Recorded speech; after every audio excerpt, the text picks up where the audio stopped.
développement, ainsi de suite, des corruptions et tout, et prend une position, vous croyez qu'elle n'a pas droit. Mais je n'ai pas dit ça. D'ailleurs, tout ce que vous dites là, le président de l'Assemblée nationale a dit. Et dans notre camp, pourquoi nous ne voulons pas nous distraire par ces discours ambiants? C'est parce que nous avons comme ambition légitime de contribuer à la diminution de la misère de notre peuple pour les années qui restent dans ce mandat.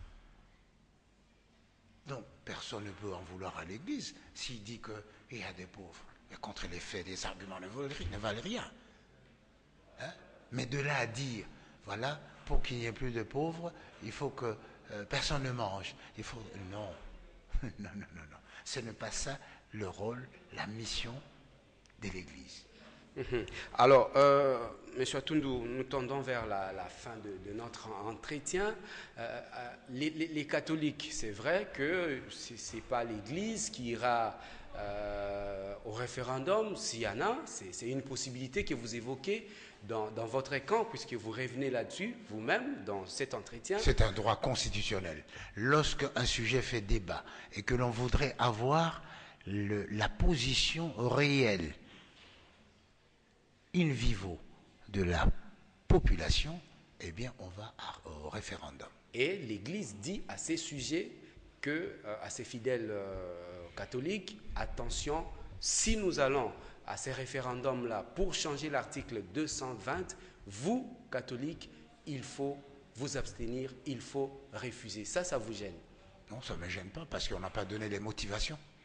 Il faudrait donner les motivations. Moi, je suis catholique. Les motivations sont là. Il ne faut pas, changer les vous consensus politiques consentis au prix du sang.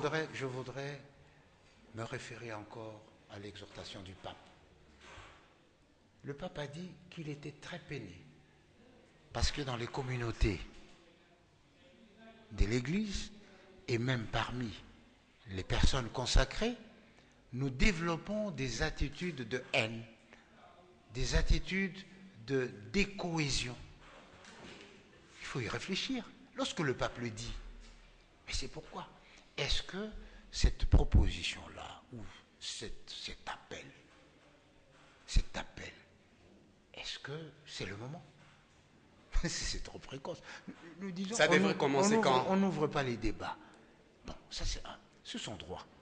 Alors, serait-il étonné si quelqu'un d'autre se lève et dit Kabila Tolembina Noyote, Tikalambula Boye, ou bien Tulingi Révision T? Ça, c'est dans la logique des choses. Il faut prendre la démocratie dans toute sa dimension et sa densité. Et je vous dis que l'exercice de la démocratie, c'est une saveur. Et aujourd'hui, moi, je suis particulièrement aise de voir que les évêques, ce n'est pas l'Église, hein, ce sont les évêques de l'Église catholique du Congo. Parce que l'Église, c'est au-delà au sein de la conférence. Oui, comme vous dites. Oui. Mais l'Église du Congo, c'est les croyants aussi. Hein? Les évêques, ils sont une vingtaine. Les croyants, nous sommes des millions. Est-ce que nous avons été consultés? Il n'y a pas de consultation en non, Église. Ce sont des princes de l'Église. Il n'y a pas de consultation. Ce sont des dirigeants spirituels. Non, il n'y a pas de consultation pour les problèmes de foi, les problèmes de dogme. Mais lorsqu'il s'agit de liturgie, eh bien, on tient compte des réalités sur le terrain. Sinon, le cardinal Maloula n'aurait pas inventé le rite congolais. Sinon, il n'y aurait pas de rite orthodoxe. Ce sera donc sur ces propos de M. André Atundou Liongo, président de la Convention pour la démocratie et la République, parti de la majorité présidentielle, que nous allons boucler cet entretien dans le cadre de votre magazine Au-delà de l'actualité.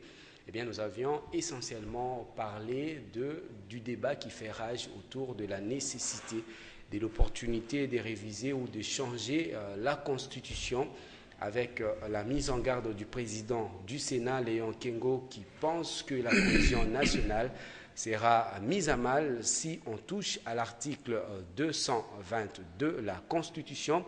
Également, nous avons parlé de la prise des positions de l'Église catholique à travers la SENCO, qui s'oppose également à ce qu'on puisse réviser l'article 220 de la Constitution, et l'Église s'apprête à sensibiliser ses fidèles et tous les Congolais de bonne volonté pour faire barrière à cette entreprise. Eh bien, pour prendre donc l'aspect analyse, interprétation et commentaire que ces faits d'actualité ont appelé sur notre plateau, nous avons donc reçu pour vous Monsieur André Atundu Liongo, à qui nous disons merci. Merci également à toute l'équipe, Jiri Amboka qui a réalisé ce magazine, Eric Moffé, Papi Moulala et tous les autres. Je vous retrouve la semaine prochaine pour toujours aller au-delà de l'actualité avec d'autres acteurs qui font l'actualité. Bonsoir à tous.